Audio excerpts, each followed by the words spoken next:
So hello friends. तो ये चीज़ मेरे साथ हुई थी मेंस एग्जामिनेशन में, ठीक है। वो भी रियल मेंस एग्जाम में, और जो कि आईबीपीएस क्लर्क में मेंस एग्जाम में। और लिटरली मैं बाहर एग्जाम हॉल के बाहर निकल के रोई थी अपना पेपर देकर, जब मैं बाहर आई थी तब। क्योंकि मुझे ऐसा लगा था कि मैं अपना 100% नहीं दे पाई हूँ, क्योंकि हर एक स्टूडेंट को ये लगता है कि एग्जाम चाहे कैसा भी आए, लेकिन हम मतलब अपना 100% उसमें दें। भले ही वो हो निकले ना निकले, बट हम ये कोशिश ज़रूर करते हैं कि हम उसमें अपना 100% दे पाएँ। तो मैं अपना मतलब उसमें मैं अपना 100% नहीं दे पाई थी। मेरे साथ हुआ क्या था, जैसे कि पता है कि पहले जो वो पहले करंट अफेयर का सेक्शन आता है, फिर रीजनिंग आता है, फिर इंग्लिश और फिर क्वांट, ठीक है, ये रहता है बीपीएस क्लर्क में मेंस के एग्जाम में। तो मेरा जब मैं मतलब वहाँ पे गई थी ना, तो मेरा स्टार्टिंग में ना माउस में थोड़ा प्रॉब्लम हो रहा था। तो मैंने उनसे मतलब जब वो जो एरो होता है वहाँ पे कर्सर होता है, तो वो इधर करने में मतलब जब मैं माउस से उसे कर रही थी, तो वो बहुत लाइक स्टक सा हो रहा था, स्टक होके स्लाइड हो रहा था, मतलब बहुत टाइम लग रहा था। तो मैंने उनसे जब बोला था, तो जैसे वो आते चेक करने तो एकदम वो तुरंत करते, तब तो वो सही चल रहा था। फिर जब मैं उसे बाद में करती तो वो ऐसे फिर वो हो रहा था। तो मुझे लगा शायद चलो इतना बड़ा इश्यू नहीं है। फिर जब मैंने 1-2 बार करके देखा, उसपे पासवर्ड डालते हैं स्टार्टिंग में, तो मैंने वो भी डाला। फिर उसमें मतलब बहुत वो कर रहा था, मैंने कहा ये प्रॉब्लम क्रिएट करेगा उसमें, तो मैंने उनसे बोला कि मेरा चेंज कर दो। तब उन्होंने आके 1-2 बार चेक किया कि नहीं सही चल रहा है, रहने दीजिए ये करके कर देंगे, या फिर बोला कि चलो बाद में कर देंगे। फिर मैंने कहा चलो ठीक है। फिर मेरा मतलब बहुत टाइम हो गया, मतलब जब लास्ट में एकदम 3-4 मिनट दिखाते हैं, तब भी मैंने उनको बोला कि मेरा माउस चेंज कर दीजिए, तो उन्होंने नहीं सुना। मेरा करंट अफेयर का सेक्शन खुल गया, ठीक है। अब मेरा माउस वहाँ पे, क्योंकि जब आप जाते हो तो टिक करने में वहाँ टिक करना है, फिर आप उसको यहाँ तक लेकर आओगे कर्सर को, तब आप उस पे सेव एंड नेक्स्ट करोगे, तब जाके आगे। तो वो यहाँ से यहाँ तक ही आने में इतना टाइम लगा रहा था, मेरा हो गया दिमाग खराब।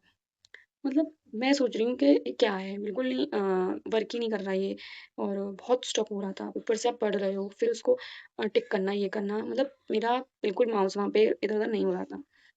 अब मेरा वहाँ पे, क्योंकि हम लोग वो भी करते हैं, नहीं आ रहा, चलो ठीक है, एक बार गो थ्रू करते हैं, तो वैसा वाला। तो मेरे को इतनी तेज़ गुस्सा आई, मैं वहाँ चिल्लाने लग रही हूँ हॉल में कि मेरा माउस चेंज कराओ, अगर मेरा पेपर खराब हुआ तो मैं देख लूँगी, ऐसे करके मैं चिल्लाने लगी हूँ। फिर फिर उन्होंने मतलब मैं बहुत टाइम तक बोली हूँ, लाइक 5 मिनट मेरे हो चुके थे, और शायद 15 मिनट होते हैं, 15 मिनट होते हैं, क्योंकि अब शायद टाइमिंग का कुछ इशू है ना, तो 15 मिनट मिलते हैं केवल करंट अफेयर वाले सेक्शन को। तो 15 मिनट ही थे, तो उसमें से मेरा जो था ना, वो आई थिंक 4 मिनट तो जा चुके थे, 4-5 मिनट जा चुके थे। तो उसके बाद में मैं बहुत चिल्लाई, तब उन्होंने आके मेरा सिस्टम बंद किया, फिर मेरा दूसरी जगह पे खोला, दूसरी जगह खोला उन्होंने, तब जाके। तो तब भी यार मेरे को ऐसा लगा, अब जब मैं शायद देखा तो मेरा 7 मिनट बचे थे, बस 7 मिनट बचे थे। अब मैं देख रही हूँ उसमें, मैं इतना पैनिक हो गई उस टाइम पे कि मैं क्वेश्चन रीड कर रही हूँ, मुझे ऐसा लग रहा है कि मैंने ये पढ़ा है, बट फिर भी ऐसा लग रहा है ना कि मतलब जब हम वो क्वेश्चन पढ़ते हैं तो हम उस जगह जहाँ हमने वो पढ़ा होता है, तो हम जस्ट वो स्टेट में जाते हैं, मतलब इमेजिनेशन वाली स्टेट में कि हाँ हमने ये पढ़ा है, तो उधर जाते हैं, और वो मेरे से वो इमेजिनेशन ही नहीं हो पा रही है। मतलब रीड कर रही हूँ बस, ठीक है, तो बस मैं बस रीड कर रही हूँ, मेरे को लिटरली बिल्कुल समझ नहीं आ रहा कि क्या हो रहा है, क्या नहीं हो रहा है। तो मैं बिल्कुल, मेरा जो करंट अफेयर था जैसे-तैसे करके मैंने पता नहीं कितने मार्क्स, कितने टिक किए थे, मैंने कुछ ज़्यादा नहीं किए थे, आई थिंक 11-12 टिक किए थे जो भी थे, और उसमें शायद 2 टू मार्कर वाले भी थे, तो कुछ मैंने 2 मार्कर भी किए थे, कुछ वैसे भी किए थे। तो मुझे अब लगा मेरा करंट अफेयर तो गया, ठीक है, क्योंकि मुझे लग रहा था कि लिटरली मैंने पढ़े हैं कुछ क्वेश्चंस, पर ऐसा होता है ना कि हम इतनी एंग्ज़ियस हो गई थी उस टाइम पे कि मैं एकदम नहीं श्योर कर पा रही थी कि हाँ, जैसे कुछ हम लिंक्स बना के पढ़ते हैं कि ये इससे लिंक रिलेटेड कुछ, वो मैं नहीं दिमाग में वो कर पा रही थी, उस सिचुएशन से। ठीक है? तो अब मेरे को उसके बाद ही जस्ट रीज़निंग ओपन हुआ था। तो अब जैसे रीज़निंग में भी 2 मार्कर के होते हैं, 2 मार्कर के 20 क्वेश्चन, हाँ, 20 क्वेश्चन आते हैं 2 मार्कर वाले, जो कि होते हैं 40 मार्क्स के। 20 क्वेश्चन 40 मार्क्स के, 2 मार्कर के, और आई थिंक वो मतलब 40 नंबर के हो गए ना, 20 क्वेश्चन आते हैं 2 मार्कर के, 40 क्वेश्चन, और आई थिंक शायद 10 या 15 1 मार्कर वाले थे। तो आई थिंक 40 और 50 नंबर का, तो 20 क्वेश्चन वो वाले थे 2 मार्कर के, बाकी के 20 क्वेश्चन 1 मार्कर वाले, तो 40 क्वेश्चन हो गए 60 नंबर के।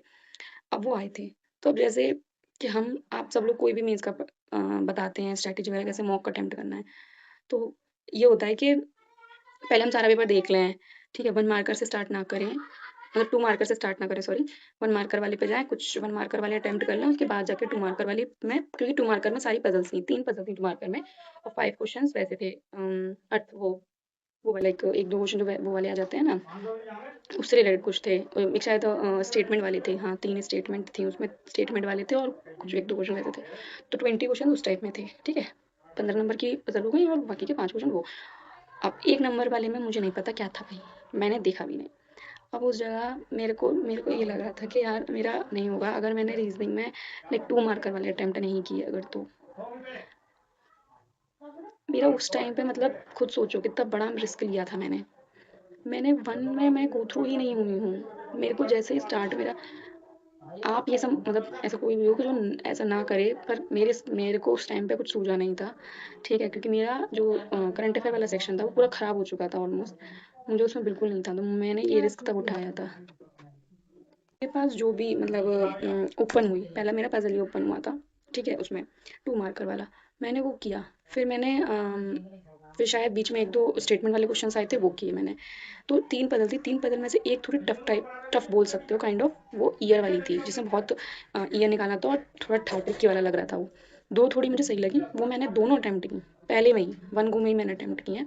मैंने देखा कि 1 मार्कर वाला पहले सॉल्व करूँ जाके, क्योंकि मेरे को ये था 2 मार्कर वाले कर लूँगी तो मेरे ज़्यादा नंबर बन जाएँगे। तो मैंने फर्स्ट पज़ल सॉल्व की, सेकंड पज़ल सॉल्व की। फिर मैंने जो बीच में 1-2 क्वेश्चंस वैसे थे, ठीक है? 3-4 स्टेटमेंट वाले मैंने वो सॉल्व किए। उसके बाद तो फिर मैंने ना 14 क्वेश्चन अटेम्प्ट कर लिए थे, जिसमें से मेरे 2 पज़ल हो गई थी 2 नंबर वाली, और 4 क्वेश्चन मेरे वो वाले हो गए थे वैसे जो आए थे स्टेटमेंट वाले। फिर अब मेरे पास लास्ट में मुझे अभी भी याद है, मेरे पास 7 मिनट बचे थे, ठीक है? 7 मिनट बचे थे, तो अब मेरे मन में एक ये भी चीज़ आई कि मैं 1 मार्कर पे जाके देख लूँ, क्योंकि मैंने 1 मार्कर वाला ओपन भी नहीं किया था, अटेम्प्ट भी मतलब देखे तक भी नहीं थे कि 1 में है क्या, 1 मार्कर वाले में। मैंने नहीं देखा था लिटरली जाके। फिर मेरे पास 7 मिनट बचे, तो मैंने सोचा कि यार मैं 1 मार्कर पे मतलब 1 मार्कर पे जाके देखूँ, या मेरे पास जो एक पज़ल बची है 2 मार्कर वाले में, वो करूँ।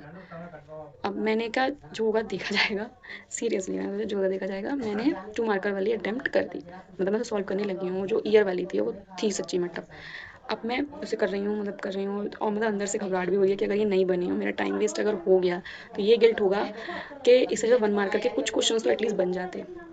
मैं बना रही हूँ, लास्ट के शायद 2 या ढाई मिनट रह गए थे, तो मेरी शायद 2-3 पॉसिबिलिटीज़ में चल रही थी, तो जैसे होता है ना 3 पॉसिबिलिटी बन जाती है, तो मैंने फर्स्ट चेक किया, नहीं बना। फिर सेकंड चेक में सेकंड वाली पॉसिबिलिटी मेरी बन गई, और वो भी उस टाइम पे जस्ट 2 मिनट बचे थे, तो मेरे पे वो साइन कराने आ जाते हैं ना बीच में, वो आ गए। तो मेरे को बोल रहे कि ये आप साइन कर दीजिए, ये कर दीजिए। मैंने बिल्कुल मना कर दिया, मैंने कहा टाइम देख रहे हो, लाइक मेरा मैं बिल्कुल बोल रही हूँ, मुझे देखा भी नहीं मैंने, कि मैंने कि मैं नहीं कर रही साइन, कह रहे अरे ये नहीं, मैं कि जो होगा देखा जाएगा, मैं नहीं कर रही साइन, मैंने बस यही बोला है। क्योंकि मुझे पता है अगर मैं थोड़ा सा भी मेरा माइंड अगर वहाँ पे चला जाता ना, तो वो मेरा जो मैं पॉसिबिलिटी लिख रही थी या बना रही थी, वो भी एक बार फिर शुरू से देखनी पड़ती है, और टाइम बिल्कुल था नहीं। तो मैंने उनको बिल्कुल मना कर दिया, मैंने किया भी नहीं है, बाद में भी नहीं किया साइन, मैंने को नहीं पता क्या हुआ है, पर मैंने फिर अपना वो बनाया, और लाइक सच्ची में वो 1-2 मिनट बचे थे, मैं कर रही हूँ सेकंड वाली मतलब वो बन गया उसमें, और उसी से मैंने आंसर्स चेक कर दिए और सारे आंसर्स मैच हुए। तो ऐसे करके मैंने 19 अटेम्प्ट किए थे, ठीक है? 19 क्वेश्चंस अटेम्प्ट किए थे 2 मार्कर के, 2 मार्कर वाले। तो 19 के हिसाब से मेरे 38 बनने थे, 38 नंबर। लाइक एक भी अगर गलत हो गया उसमें से, तो मेरे नंबर कटेंगे, क्योंकि 2 मार्कर है तो नेगेटिव भी ज़्यादा लगेगा। फिर उसके बाद तो अपना इंग्लिश खुला था, इंग्लिश में मैंने लाइक किया जितना मेरे से हुआ। फिर उसके बाद क्वांट, तो क्वांट में भी लाइक हो गया था, मतलब जितना बना बना था वो क्वांट में भी ऐसा कुछ मतलब हो गया था। तो फिर ऐसे करके हुआ। अब मुझे नहीं पता कि मेरा क्या हुआ, फिर मैं इस एग्ज़ाम से निकली और मेरे को जो मेरा था, तो मैं इसलिए रोई नहीं। कि यार क्या होता है ना कि लाइक मैं थोड़ा इंटरफेयर में मैं अच्छा कर लेती, मतलब मेरा टाइम उसमें वहाँ उसमें चला गया, मेरा माइंड काम नहीं किया वैसा वाला, तो इस वजह से मुझे थोड़ा वो लगा। फिर मैंने सबसे मतलब पूछा किसके क्या क्या अटैम्प्ट हुए हैं या कुछ भी नहीं, तो क्योंकि ऐसा कुछ मेरे किसी में इतना कुछ खास नहीं हुए थे, बस मुझे रीजनिंग में था कि लाइक 38 नंबर का हो गया है, पर उसमें से एक भी अगर गलत होता है तो वो सीधा नेगेटिव में जाएगा। तो फिर मेरे को बिल्कुल लाइक कुछ भी मेरे को ऐसा ऐसा होप नहीं था। फिर फिर मतलब यही हुआ था। फिर जब रिजल्ट आया तब तो फिर खैर हो गया, और सच्ची में जब मैं देखा तो 19 के 19 क्वेश्चंस मेरे ठीक हैं रीजनिंग में, और 38 मार्क्स बने हैं, ठीक है? तो और बाकी के आई थिंक इंग्लिश में मेरे 16 थे, और मैं आपको मतलब स्कोर कार्ड लगा दूँगी तब देख लीजिएगा।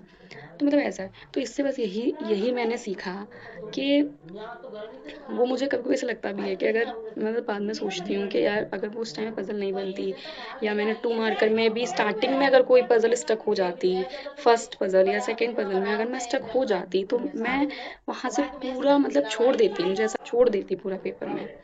तो मतलब ऐसा नहीं हुआ, क्योंकि मैंने आराम-आराम से पज़ल्स बनाई थी, क्योंकि मेरे पास कोई होप थी नहीं, मैं कि अगर मैं 1 मार्कर में कहीं नंबर नहीं बनेंगे, तो पर एक लगता है यार कि सोचो अगर वो कोई एक पजल या दूसरी पजल भी स्टक हो जाती तो टाइम भी जाता, नंबर भी नहीं मिलते, मतलब बहुत ज़्यादा वो हो जाता।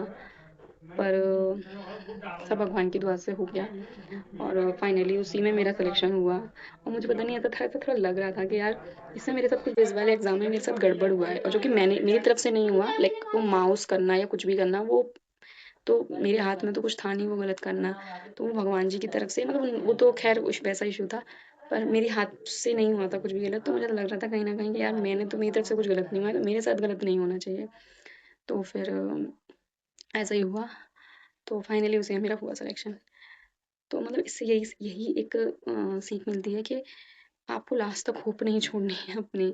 अगर मैं करंट अफेयर में ही नर्वस होके बैठ जाती कि नहीं अब मेरा ये बिगड़ गया, मुझे आगे नहीं करना है, जब तक आपका लास्ट बोलते हैं ना टाइम जब तक ख़त्म नहीं हो जाए। और सच्ची में ये मैंने सुना था कि जब तक आपका टाइम ख़त्म नहीं है, जब तक आपको बिल्कुल भी होप नहीं छोड़नी है, तो आपको कहीं ना कहीं कुछ भी होप बन जाती है।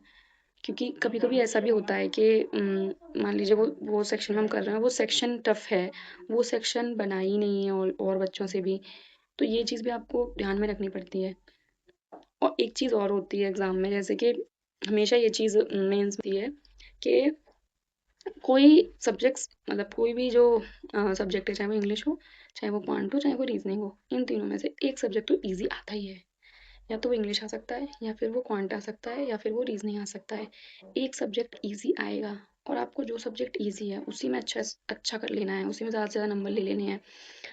और जो हार्ड है वो सबके लिए ही हार्ड होगा। फिर अगर क्वांट हार्ड आई है तो वो सबके लिए ही हार्ड आएगी। यही चीज़ आरआरबी क्लर्क में भी हुई थी। इसमें जो रीजनिंग थी वो बहुत इजी थी, टाइम की पहले ही हो गई थी मेंस में।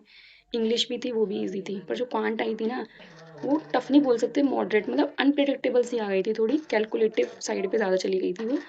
ठीक है, कुछ चीज़ें ज़्यादा कैलकुलेशन करवा ली थी, तो क्वांट में बच्चों के इतने अटेम्प्ट नहीं हो पाए थे। ठीक है, पर रीजनिंग में ऑलमोस्ट सारे ठीक हो गए थे अटेम्प्ट।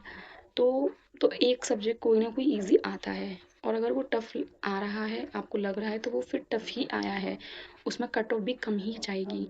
ये भी होता है, लाइक कभी कभी क्वांट रीजनिंग में ऐसा सब्जेक्ट होता है कि कोई टफ आ जाता है, तो वैसा नहीं हम हाँ होपलेस हो जाएं, घबरा जाएं कि नहीं यार ये तो मेरे से बन ही नहीं रहा है। पर ये माइंड में रखना है कि अगर ये टफ है तो ये सबके लिए टफ होगा।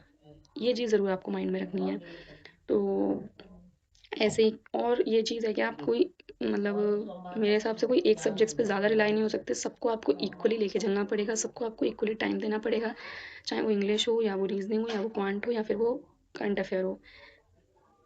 ऐसा नहीं है कि आप पढ़ो, सारे पढ़ो, अब भले से नंबर नहीं आ रहे हैं लेकिन पढ़ना तो पड़ेगा।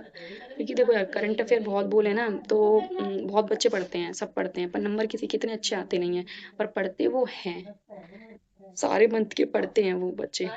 तो मतलब ऐसा नहीं है करंट अफेयर में 4-5 नंबर आ रहे हैं तो आप करंट अफेयर को बिल्कुल ही छोड़ दो, क्योंकि फिर वो 4-5 भी वो बन रहे हैं कि आपने अगर आप बिल्कुल नहीं पढ़ोगे तो वो 4-5 भी नहीं बनेंगे। बहुत सारे बच्चों का ऐसा भी हुआ था, ओवरऑल कट ऑफ क्लियर हो गई थी, बट करंट अफेयर में सेक्शनल कट ऑफ ही क्लियर नहीं हुई थी। तो फिर ये भी नहीं, आपको मतलब बोलते हैं चारों सब्जेक्ट्स को इक्वली टाइम देना पड़ेगा। और जो आपका स्ट्रॉन्ग है उसे भी एकदम नहीं है कि छोड़ देना है कि तो मेरा स्ट्रॉन्ग है इस पर टाइम नहीं, उस पर दो, थोड़ा कम दो। और जब मेंस आ जाए, और जो ये चीज़ मैंने किया था गलती के, मेंस के टाइम पे मैंने जैसे प्री निकल जाता है तो मेंस के टाइम मैंने बस करंट अफेयर ही पढ़ा। नहीं, आपको उसके साथ मॉक्स भी देने हैं। ठीक है, मॉक्स पे भी ध्यान देना है, सेक्शनल मॉक दीजिए, फुल नहीं दे पा रहे हो तो सेक्शनल दो, क्वांट का, रीजनिंग का। ठीक है, ये करो। I hope this video is very helpful to you. Thank you for watching. If you like this video, please like and subscribe.